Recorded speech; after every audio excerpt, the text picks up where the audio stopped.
Well, good morning, everyone, and welcome. My name is Jude Blanchette. I'm the Freeman Chair in China Studies at CSIS. I'm really delighted to welcome a virtual audience to this important discussion of public opinion in Taiwan with a focus on United States, U.S.-China relations, and cross-strait relations. Obviously, Taiwan is becoming an increasing focus in debates and discussions here in the United States, as well as capitals around the world.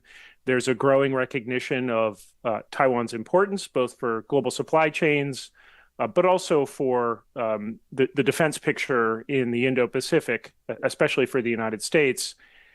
And we've seen a growing number of threats to Taiwan emanate from Beijing over the last decade or so.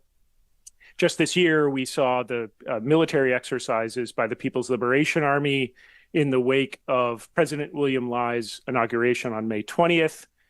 Just after that, we saw a new document issued by the PRC Supreme Court threatening to try in absentia, quote unquote, diehard independence diehards and potentially give them the death penalty. So this is just raising concern in the United States and elsewhere about Taiwan and its and the continuing peace and stability in the Taiwan Strait.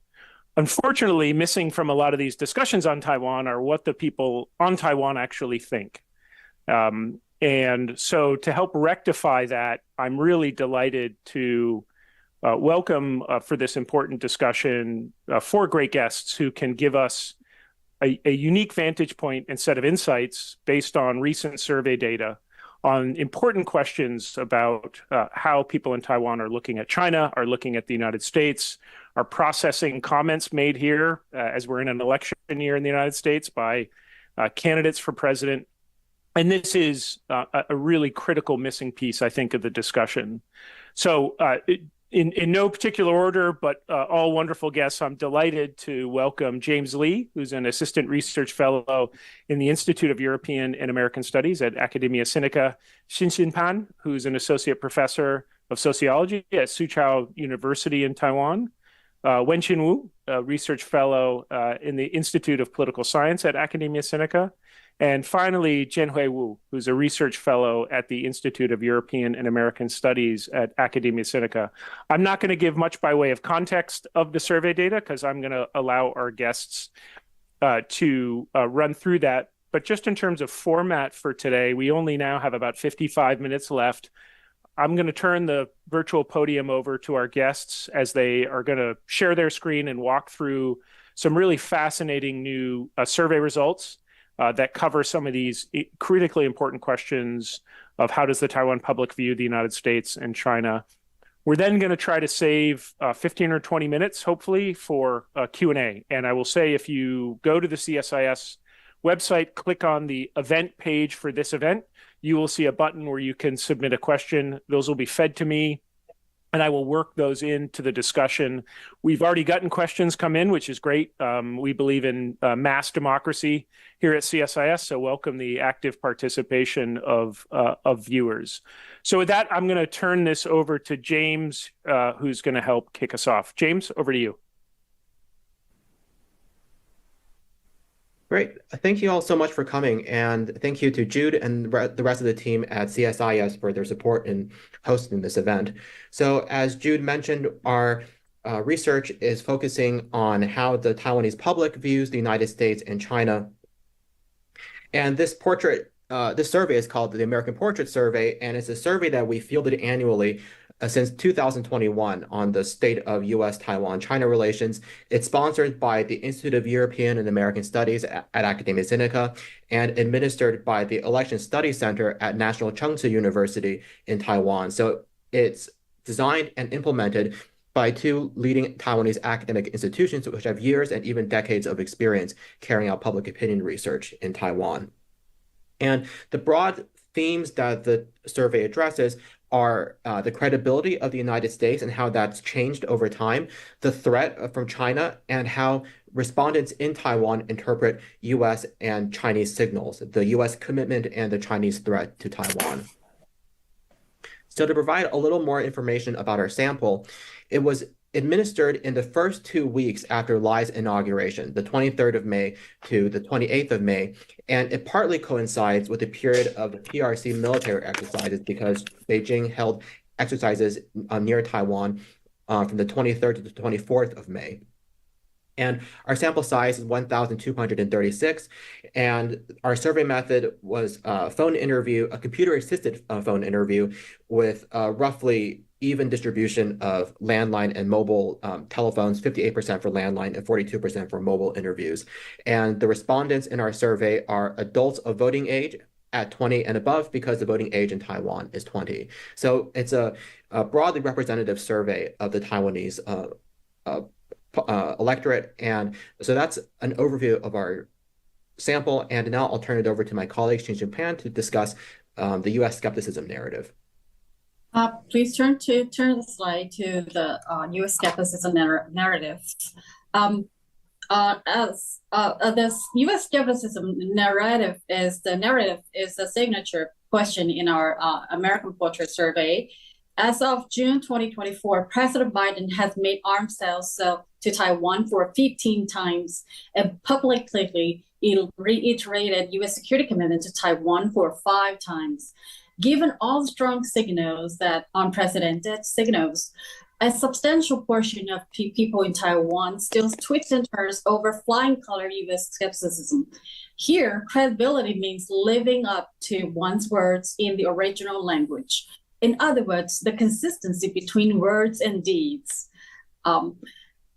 is what we mean by credibility. Many long-term factors sow the seed of U.S. skepticism in Taiwan for those all-time believers or otherwise. For instance, Taiwan's conservativity makes Taiwan marginalized for international politics to seek out alliances other than the United States. Taiwan's power parity to China casts doubts on fending off China on its own. Disinformation from China paints the U.S. unreliable and weak ally. Taiwan's reliance on the U.S. for its security leads to over-interpretation of U.S. signals. U.S. strategic ambiguity for the last four decades further divides people in Taiwan to selectively expose themselves to the information pieces they want from the U.S. government. Lastly, the ongoing war in Ukraine makes a referential point for people in Taiwan to see what the U.S. would have treated an informal ally in crisis. Next slide, please. So in this slide, we show the U.S. credibility, the trend for the last 4 years. To evaluate the scope of U.S. skepticism in Taiwan, we present respondents a question about U.S. credibility for the last 4 weeks of survey since 2021. In 2021, Taiwanese was evenly divided on U.S. credibility. Next year, in the face of China's threat of attack on Pelosi's plane, she visited Taiwan anyway, as she previously committed to. She did not cringe back. So this raised a majority of respondents to assign credibility to the U.S.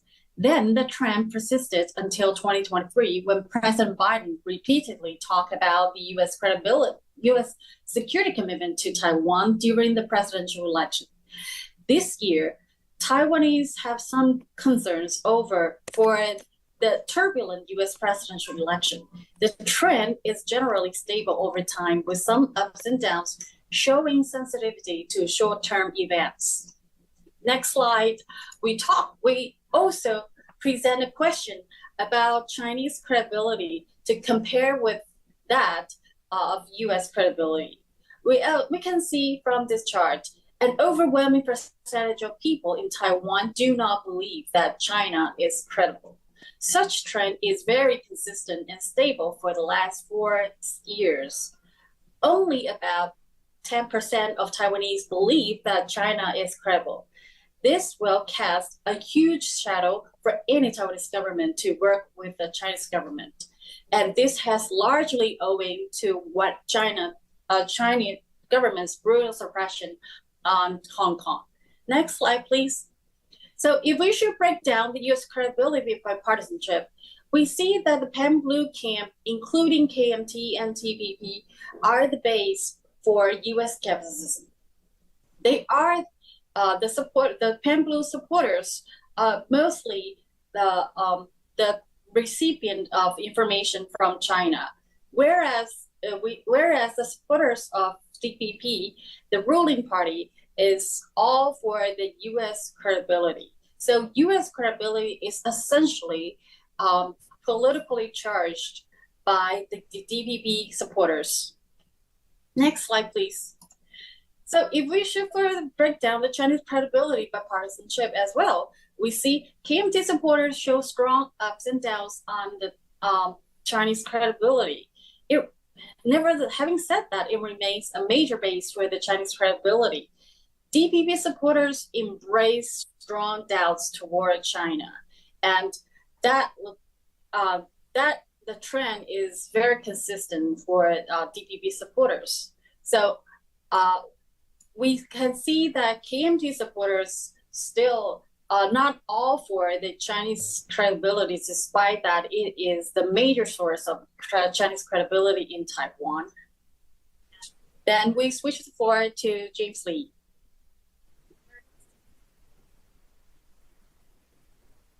Okay, great. On the next slide, if we should put the U.S. and Chinese credibility of partisanship on the same map, we know that Taiwanese are divided when TPP is pro-U.S. and KMT is pro-China regarding the credibility. Also, the U.S. credibility is not at the toll of the Chinese credibility and vice versa.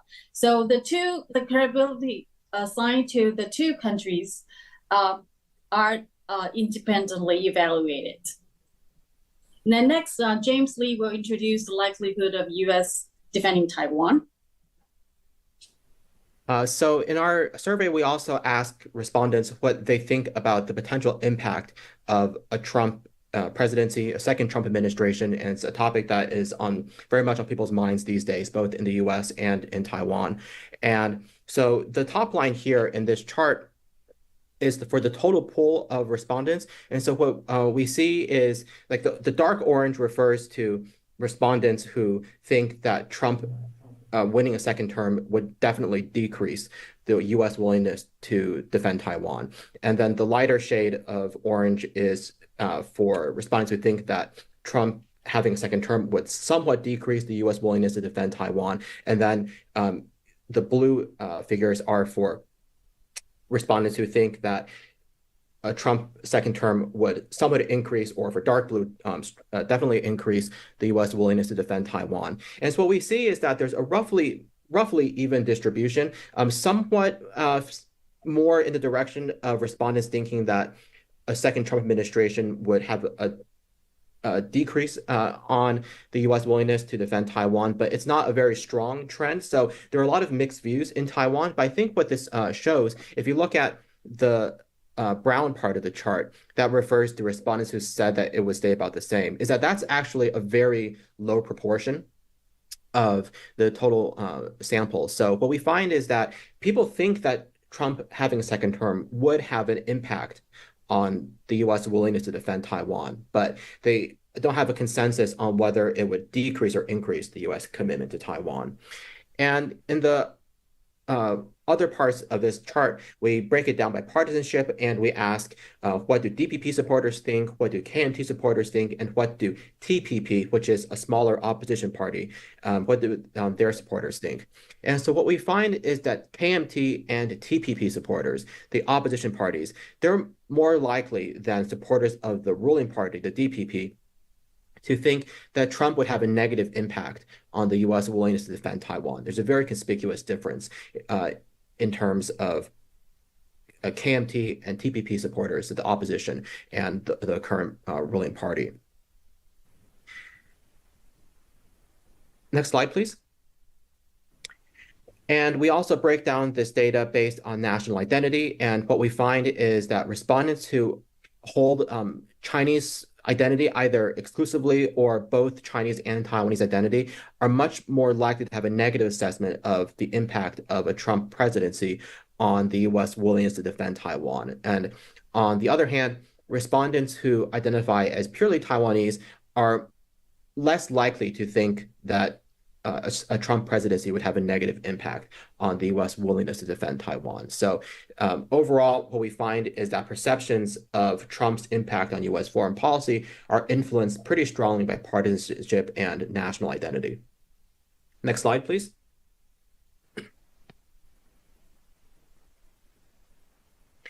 And we also ask respondents what they think about the nature of the status quo. The term status quo is a highly contested term between the United States and China. Both sides are trying to portray the other as being the revisionist power and trying to portray themselves as being the status quo power. And there's been a global competition for control of this narrative about which side exactly is being status quo and which side is being revisionist. And so that's between the US and China. We turn to a key part of this issue, which is what do the Taiwanese themselves think? And once again, we break it down by partisanship and national identity. And the top bar refers to the total, previous slide, please. So the top bar refers to the total poll of respondents. And what we find is that, so the green part of the bar refers to respondents who say that Taiwan and China do not belong to the same country. And that represents over 80% of our sample. So over 80% of respondents think that Taiwan and China do not belong to the same country. And as you might intuitively expect, that proportion is much higher for DPP supporters. 97.4% of DPP supporters don't think Taiwan and China are part of the same country. But what's also really interesting is that even for KMT supporters, over 50% of KMT supporters don't think Taiwan and China are part of the same country. And that's a result that is consistent with previous waves of our survey. And it's quite striking and in some ways surprising because the KMT's official platform for cross-strait policy is that Taiwan and China are part of the same country. They just disagree on what the name of that country is. And yet we find that the KMT's supporters among the Taiwanese electorate actually don't hold to that particular view. And potentially this could raise questions about the viability of what the so-called 1992 consensus over the long term. But there is a reason to doubt that this platform on cross-strait relations and this platform on sovereignty espoused by the KMT officially as a party is one that is broadly popular among the KMT support base. Next slide, please. And we also disaggregate this data based on national identity. And what we find is that respondents who identify as purely Taiwanese are much more likely to think that Taiwan and China do not belong to the same country.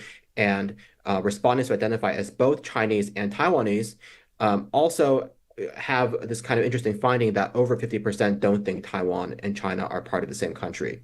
The only part of our sample where the respondents do think a majority of respondents think Taiwan and China are part of the same country is for the respondents who identify as purely Chinese, but they only represent 2.3% of the overall sample. And overall, regardless of whether you break it down by national identity or by partisanship, the majority view in Taiwan is that Taiwan is not part of China. Next slide, please. So to conclude, our overall findings, these are kind of the takeaways from our survey. The Taiwanese perceptions of U.S. credibility have increased substantially between 2023 and 2024. So after 2021, there was this drop in the perceptions of U.S. credibility, and then it remained relatively stable. And in the past year, perceptions of U.S. credibility have increased significantly. A clear majority of Taiwanese interpret the status quo to mean that Taiwan and China are not part of the same country. And this is true even among KMT supporters and among respondents who identify as both Chinese and Taiwanese. And with regard to the impact of a second Trump administration, there are mixed views about which direction the overall trend lines in U.S. support for Taiwan will go, but people do have views, and very few people think that U.S. policy will maintain a broad continuity with U.S. policy under the Biden administration. So those are our overall findings for this survey. We're very happy to take questions in the Q&A, in which we'll be able to explain more of our findings in more detail, but you're also very welcome to consult our project website. If you're interested in these results, we have a dedicated website. The URL is listed here, and if you Google American Portrait Taiwan, it should come up pretty quickly on Google. But now we'll turn it over to Jude for the Q&A, and look forward to answering your questions. Great, James, Xin, that was fantastic, and I want to apologize. I see that some of the myself as well as some of the viewers on the live stream had challenges seeing some of the first few slides. So apologize for that. But as James said, you can go to AmericanPortrait.tw to learn more about this. I wonder if I could just ask a few follow-up questions on the survey itself. And Xin, I might start with you just to make sure I'm completely clear on what the word credibility means. Can you walk me through again exactly what you mean in this context of U.S. and China credibility increasing? So the definition, we use the word 讲信用 in the original language in our survey question. So our respondents understand the term credibility in a way that the country lives up to its words. Like it will live up to the words that it says. So there is a consistency between words and deeds between the two countries. For example, China's unilateral breach of its signing UK treaties on Hong Kong, that is a classic case that diminished the Chinese credibility in its Chinese credibility. So, but for the United States, oftentimes its security commitment is hinged on its long-term strategic ambiguity policies. So it remains ambiguous for people in Taiwan to understand to understand whether the United States will or will not fulfill its commitment. That's why U.S. credibility is of greater vagueness and ambiguity in Taiwan. On the just staying on this for a minute, Xin. So I understand that, but in the case of China, for example, is it that, let's take a statement that ostensibly China is seeking peaceful reunification. Is that seen as a credible statement? Is that what we mean by credibility? I understand broadly the concept, but when it comes to fulfilling what their promises are, again, you could look at just the words of how China is saying it would like to resolve cross-strait issues peacefully. But I think many of us analysts watching this don't necessarily find that as a fully credible statement. So can you just help me understand how where specifically the credibility that is being assessed is pertaining? Which statements or promises by China are the ones that you're assessing? We in our survey questions, we do not specifically target which dimension of credibility that for either the United States or China. So we evaluate in a general sense. So it could involve with commercially or politically or diplomatically on many fronts of the international commitments the United States, either the United States or China, could possibly commit to Taiwan. And then on the U.S. side, do you have a sense of what are the concrete actions or statements that shift Taiwan views on U.S. credibility? Is it President Biden saying repeatedly that the United States would defend Taiwan? Is it actions by Congress? Is it arms sales? Do you have any sense of what moves the needle on U.S. credibility? We have a slide on the U.S. signals on this regard. So let me switch the floor to Wenqin Wu to present the slides and explain that. Wenqin, please. Page 20. Thank you. So I think we might just need a minute technically sure. to get the slides up, and I want to make sure we have them up this time. That way. It's in page 19 for the slides. So okay. Actually, we know that in the past few years, the United States has adopted a serious policy to show a signal of helping Taiwan. So in our survey, actually, we asked questions. Sorry, it's about page 19, not 20, the previous page. Yeah. So we asked a series of policies like the presidential commitment to defend Taiwan, or the arms sales to Taiwan, or the air and naval patrol around the Taiwan Strait, or the international participation of Taiwan. So we asked our respondent in our survey whether those specific policies will increase their perception of the U.S. likelihood of defending Taiwan. And it turns out that on average, I mean, as we can see that for the on the top of this panel, actually the air patrol or air and naval patrol will be a strong signal of the U.S. Resolve or U.S. willingness to defend Taiwan. On the other hand, we can also see that presidential commitment or arms sale also have a very strong effect of sending signal of U.S. Willingness to defend Taiwan. And if we disaggregate our respondent by their partisanship, we can also see that for the DPP supporters, they can perceive those signals as a strong commitment of the U.S. to defend Taiwan under strategic ambiguity. However, for those KMT supporters, for a series of U.S. policy toward Taiwan, they tend to less believe in that the U.S. policy can show the signal to defend Taiwan. So that would be how the U.S. policies send a signal of defending Taiwan to Taiwanese citizens. Yeah, so I think that will also affect the so-called U.S. credibility in the eyes of the Taiwanese public. Yeah, thank you very much. Wenqin, sorry. Jianhui, do we have other Chinese threat slides? I guess so. Yeah, maybe that's on the page 20, the next one. So this is a new set of questions we asked in our latest wave of survey. So we asked about Taiwanese evaluation of China's threat against Taiwan. So we asked whether those series of policies of China against Taiwan on different issues,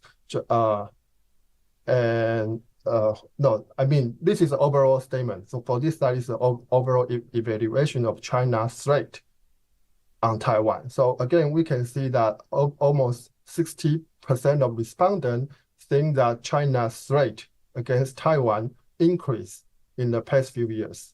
And we can also see that for DPP supporters, they tend to believe that China's threat increased a lot.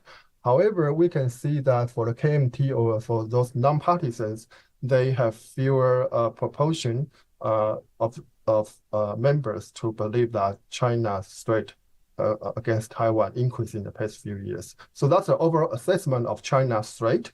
But in our survey, we also asked about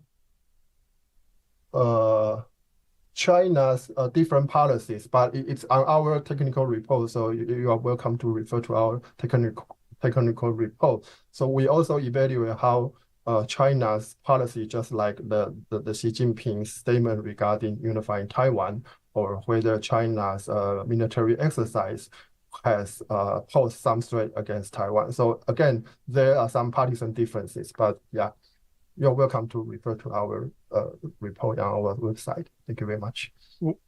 Wenqin, if I may ask a follow-up question on the threat issue, it's the flip side of a different question I was going to ask on the credibility, or sorry, the question about the U.S. willingness to defend.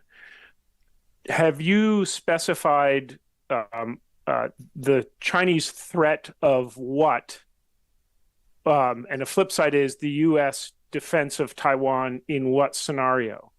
Are we explicitly or implicitly talking about an invasion in both scenarios?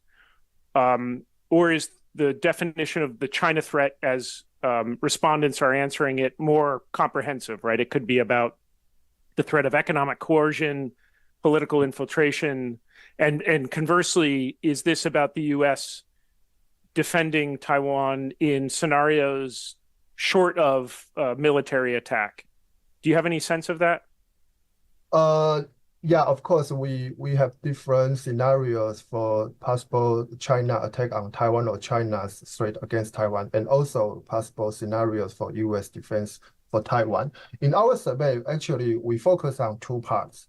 The first part is whether China will use military force to attack Taiwan. So we ask our respondent to evaluate the likelihood of China to attack Taiwan with military force. And again, we ask them to evaluate if China adopt a certain policy. For example, Xi Jinping says that the China will never give up using force against Taiwan. And for a statement like this, will it increase the likelihood of China to use military force to attack Taiwan? So that's part of our survey. So in that case, actually, more than 60% of respondents think that that will increase their perception of China's likelihood of using military force against Taiwan. So that's for one part. And on the other hand, we also focus on whether the United States will use military force to defend Taiwan. So in our survey, we specifically focus on U.S. defense for Taiwan with military force. It's not just military on sale or other part of assistance. It's a military force, or military assistance. So that's the two parts we are going to evaluate in our survey. If I may bring in some of the audience questions now, Xin, I might ask this to you, but Wenqin, I would be curious your thoughts as well, because this connects to the credibility of U.S. signal slide. There's a question, Xin, about unpacking the U.S. skepticism narrative a little bit more, the Yimeilun. This is a simple question, or I'm going to ask a question simply. Does that mean if we connect the American skepticism narrative, if we connect that to what Wenqin just talked about in terms of credibility of U.S. signals, does that mean that if the United States does more air and naval patrols, which seem to be the most potent way of increasing U.S. credibility, that is the best way to attack or to mitigate the U.S. skepticism, or is that too simple of a connection to draw? In other words, what are some of the possible antidotes to the U.S. skepticism on Taiwan? So previously, we have laid out several reasons why attributed to the rise of U.S. skepticism in Taiwan. So one of them is from China. So not only the United States could possibly send out stronger signals to enhance the Taiwanese sense of confidence in the U.S. credibility, but also we see that the China's misinformation is also a source of U.S. skepticism in Taiwan.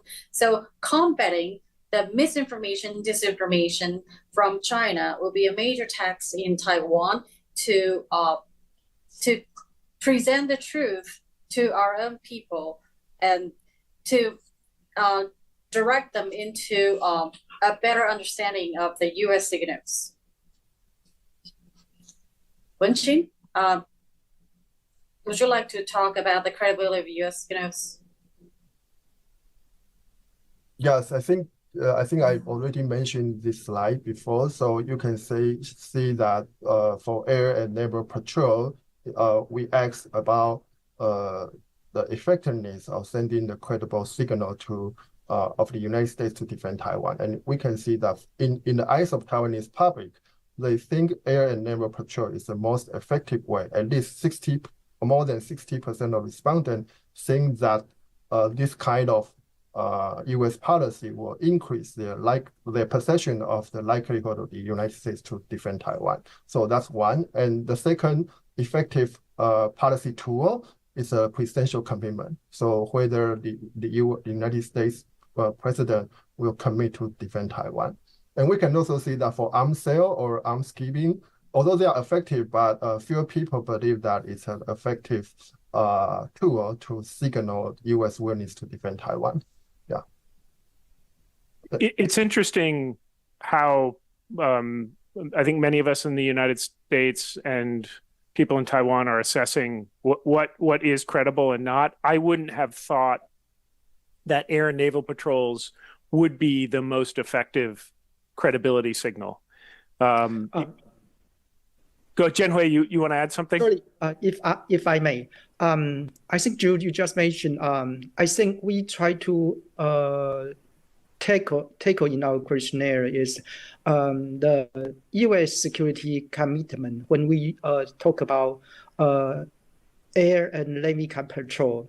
In that sense, we talk mainly on U.S. security commitment in particular, instead of U.S. skepticism in general.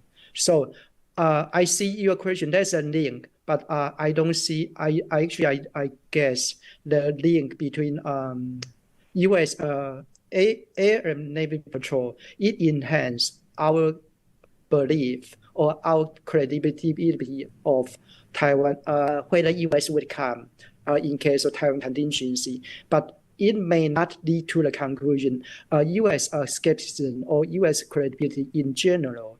It would be largely enhanced by air and Navy control. Mm. Great, thanks, Jianhui. That's helpful. Turning now back to some of the questions that have been sent in, I'd like to raise a question about, and you respond to this, or you have this in the survey on Trump, but just curious for thoughts on Trump has made some comments this week in an interview on Bloomberg that again indicated at least some tentative skepticism by Trump about the security commitment to Taiwan. I know you don't have survey data for his comments this week because they happened too quickly, but curious for a subjective impression from all of you on how these comments are likely to reverberate through Taiwan. As of now, please. Oh, okay. As of now, we only observe that the politicians from the blue camp and the green camp have been split up. They have shown split mixed views on Trump's comments. For the ruling party, the politicians have shown like a positive attitude that they actually welcome. They said that explicitly. They actually welcome Trump's comments like that. They would love to pay for necessary U.S. protections in exchange for at a reasonable price. So, but on the other hand, for those pan blues politicians, they have shown a very negative attitude toward Trump's comments. They believe this is a political extortion, and but as for the general public, we do not have data right now. James, did you want to add something? Yeah, just a couple of comments following up on Xinxin's response. So there's among the pan-blue part of the spectrum, there's been this kind of continuous narrative for several years in the kind of the U.S. skepticism framing that the U.S. Charges an unreasonably high price for the weapons it sells to Taiwan. And so Trump making these remarks about the U.S. paying Taiwan for the U.S. willingness to defend Taiwan, I think will tend to amplify these kind of U.S. skeptic narratives because it taps into an existing kind of sensitivity about arms sales in some parts of the Taiwanese political spectrum. In terms of our survey data, so earlier we presented the information showing that a U.S. presidential commitment increases the expectation of the U.S. willingness to defend Taiwan. And so while that doesn't answer your question directly, you might infer that a U.S. presidential, if you want to call it a decommitment, would have a similar effect in the opposite direction. But it's important to remember that this is only one of a range of factors. And so Trump making a certain remark could have an impact on the Taiwanese, but other U.S. policy actions could potentially offset whatever statements are coming from Trump as a candidate or Trump as potential president. Wenxin, I don't mean to put you on the spot, but when I saw you in Taiwan, I think we were over visiting you last in September.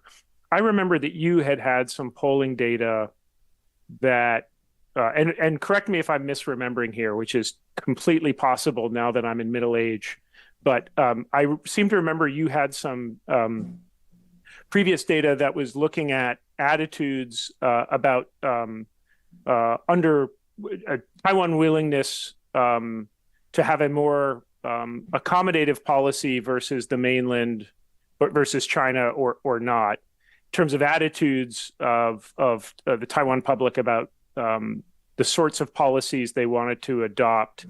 I think one of the questions here in the United States is why isn't Taiwan spending more on defense? So I know it's not in this survey data, but what are general attitudes in Taiwan about, let's say, increasing defense spending in Taiwan? Do you have any sense of how popular attitudes approach issues like preparation for a possible Chinese invasion, increasing defense spending, those types of issues? Thank you for the question. So I think, yeah, we can answer this question from two parts. I think, according to my understanding of the many surveys, I think the general Taiwanese public, on average, support the increase of self-defense capacity. It includes the lengthening the military service from 4 months to 1 year. So we have a couple of public opinion surveys saying that it's good for the government to do so. So I think for that part, it's very obvious that Taiwanese people think that we should increase our defense capacity. For military budget, I think it's polarized. I think on average, the majority of people think that we should increase our defense capacity. But when it comes to the budget, I think some people will be more conservative because they think that the budget might need to be spent on social welfare. So it depends on how we ask the question. So if we just ask whether we support the increase of national defense budget, then people will be supportive of that kind of question. But when we frame the question that if we would like to increase the national defense budget at the expense of social welfare or other kind of budget, then people might be less willing to support. So for that part, I think that's a little bit more controversial. But to increase the military capacity, I think the general public is more supportive of that because as we can see from our survey and also other surveys, Taiwanese public think that the threat from China actually is increasing. So they would be more supportive that we should increase our defense capacity. Yeah, thank you. Great, thank you. Another question that has been raised by someone in the audience is about how U.S. efforts to build its own semiconductor capacity here in the United States via things like the CHIPS Act, how those are being perceived in Taiwan. James, I'm not sure if this is for you or Jianhui, but can you just... Maybe James would go first, then okay. I would add some thoughts. So James, would you mind just responding to that question of our actions, whether that's TSMC building a fab in Arizona, but just more broadly, does that worry Taiwan that essentially the Silicon Shield is being weakened as the United States tries to onshore semiconductor capability? So in our previous wave of the survey from last year, we asked this question about how Taiwanese perceive the relationship between TSMC and Taiwan security. And what we found was actually quite a surprising result that under 50% of respondents thought that TSMC had an impact on the U.S. commitment to Taiwan. And what we found once we disaggregated the data was that it's heavily filtered by partisanship. So DPP supporters are much more likely to believe in the statement that TSMC's importance means the U.S. is more likely to defend Taiwan, whereas KMT and TPP supporters are more likely to agree with the statement that if TSMC invests more in the U.S., it will decrease the U.S. Willingness to defend Taiwan. But overall, it's under 50%, and that was a surprising result for us. But again, it seems like there are pretty strong partisan divisions on how people interpret these kinds of developments. And I think Jianhui can say more about how the Taiwanese government is responding to these issues. Okay, let me respond to this question in two ways. One is from a firm perspective, while the other is from state perspective. From firm's perspective, the TSMC is actually the share is largely about 80% owned by foreign investors. So it's actually a global company instead of a Taiwanese company locally. So it's a decision. One of the key decision making process is to be a reliable supplier to its clients, especially like NVIDIA or AMD.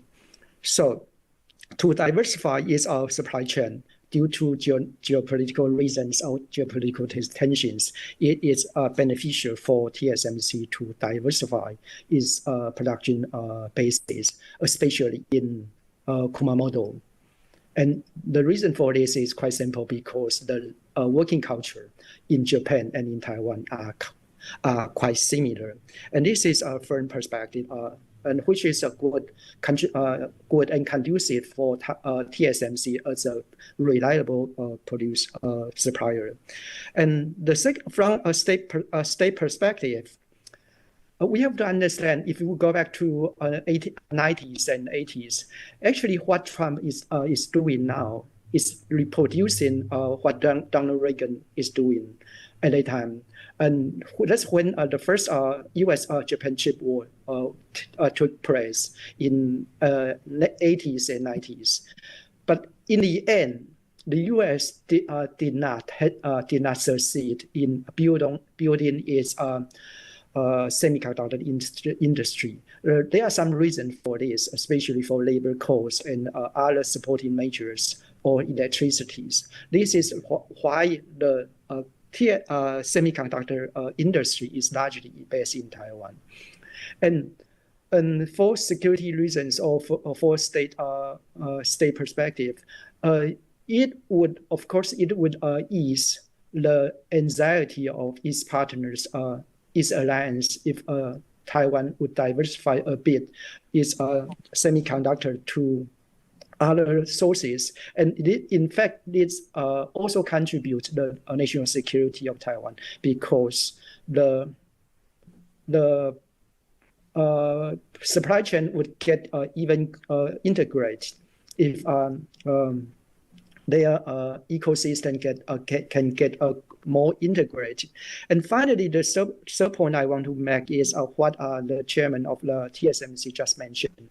And we are moving towards a Foundry 2.0, which means the traditional idea of a foundry, it enlarge the scope by incorporating assembling and packaging and testing other relevant service and supporting areas. So by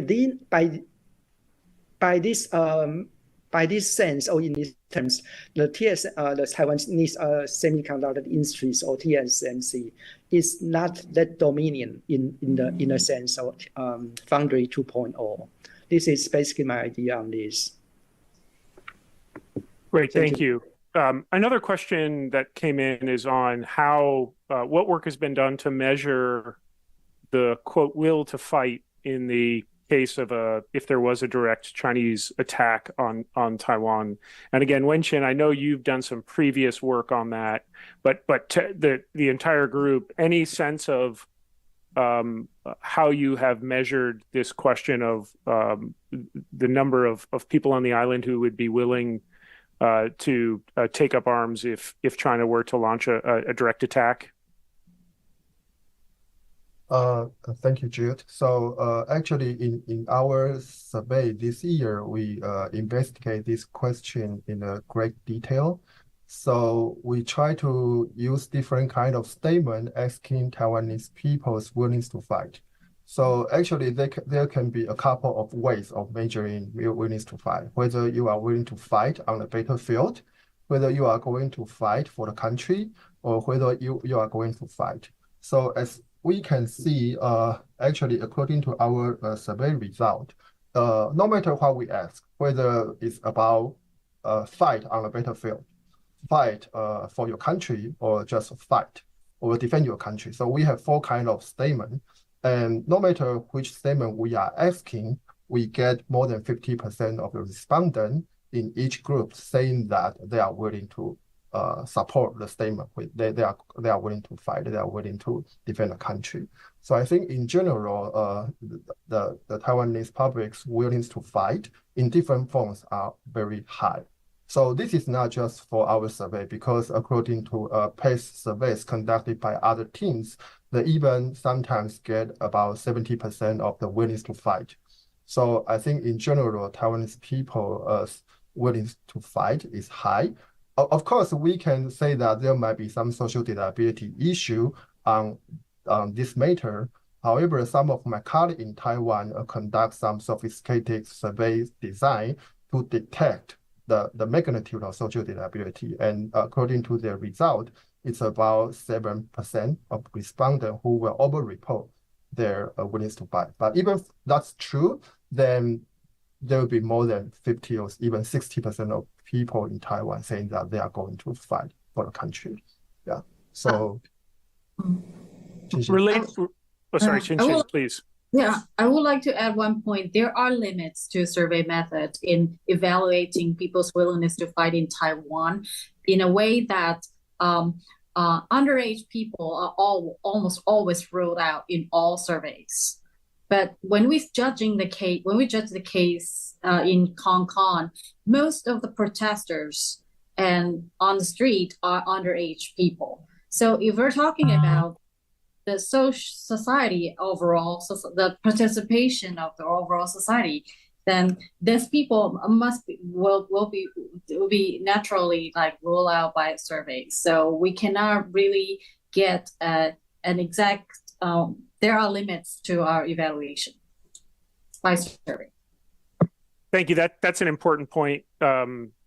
And also, I think when these types of questions have been asked to other groups outside of Taiwan, it's hard to know exactly what the actual participation would be in any sort of struggle before the fact. It often takes the fact itself to really galvanize a population.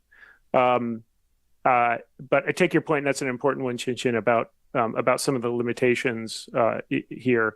Can I ask, do we have a sense of how U.S. credibility and the perception that the United States would eventually intervene in a potential conflict affects the will to fight? In other words, if there's the perception that the United States has a credible commitment to defend Taiwan in the case of an attack, does that galvanize the will to fight, because there's an understanding that if Taiwan can last a week or so, that the United States will eventually come, and vice versa? If the view is that the United States will not intervene, does that put downward pressure on the willingness to fight? Wen-Chin or Xin-Chin, do we have any sense of that?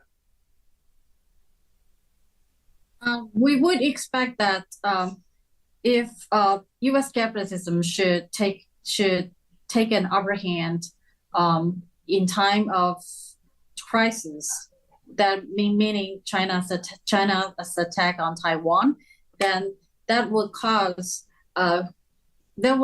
a strong call for surrender for Taiwan, which will cause great consequences in the East Asia security. So my take is that we should try to manage the U.S. skepticism brewing in Taiwan. So I think, so I think on the other hand, we also have studies conducted by Oster Wang and UNLV.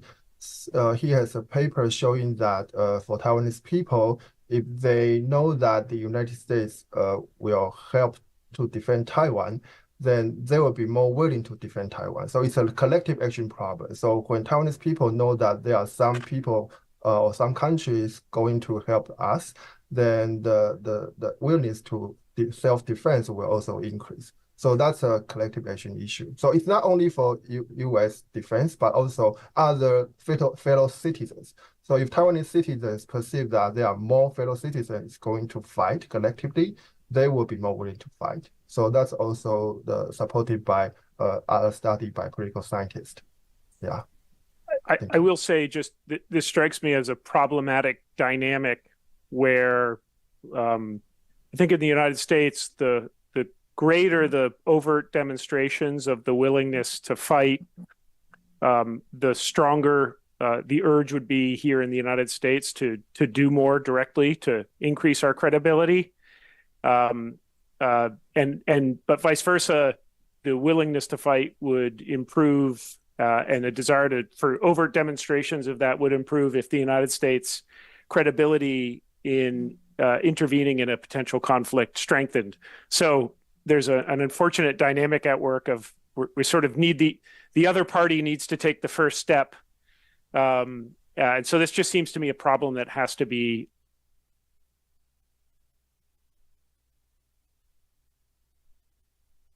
addressed. We're almost out of time here, so I don't want to ask another round of questions. Let me just open up the floor for a few minutes. I don't know if anyone had any final Jianhui, Wenqin, Xinxin, James, anyone have any final thoughts or comments before we close out?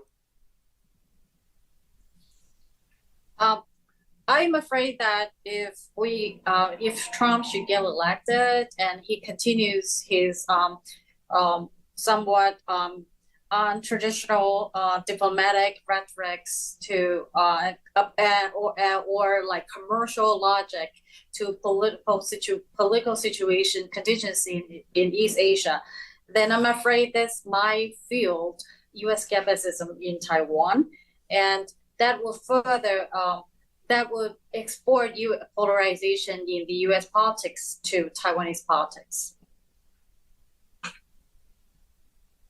I appreciate that comment. I always, whenever this comes up, I always just remind people of how broad and deep support for Taiwan is across the United States, and certainly almost everyone I come into contact with sees Taiwan as a critical partner.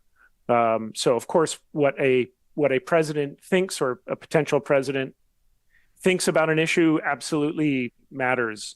But I would just caution to friends who are watching individual statements, I wouldn't overreact to them, even as we take them seriously. There is a very, very deep wellspring of support for Taiwan, just because of the understanding of what a critical partner Taiwan is for the United States, both technologically, democratically, and also in security.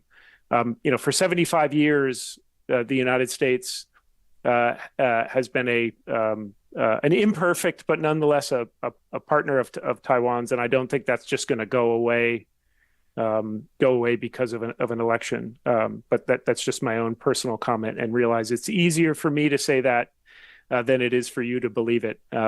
But it's 10 o'clock. This has been a really important, informative hour. I want to thank all of you for sharing your survey results with us.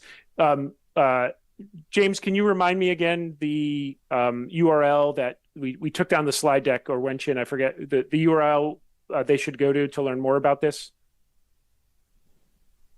It may not be as helpful if I just kind of recite the URL, but if they Google American Portrait Taiwan, it should be probably the first result. Okay. And if anyone forgets, it was earlier in the program we had the URL up, but just recommend that there's a lot of great, deeper work that you all are doing that is really important.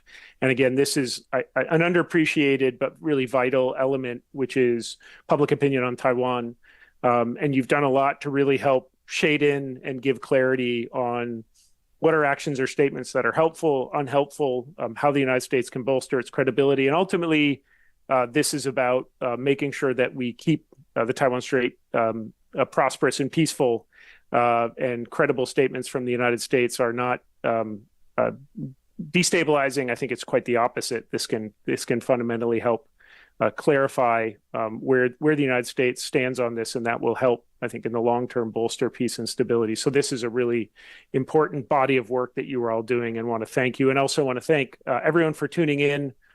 I really appreciate it. Appreciate the really great questions that have come in. I'm sorry that we were not able to get to all of them, but they were really fantastic and just speak to the level of curiosity and interest in such an important topic. So thanks to you for watching and sending your great questions. I hope everyone has a really great rest of your week, and see you on the next CSIS program. Thank you.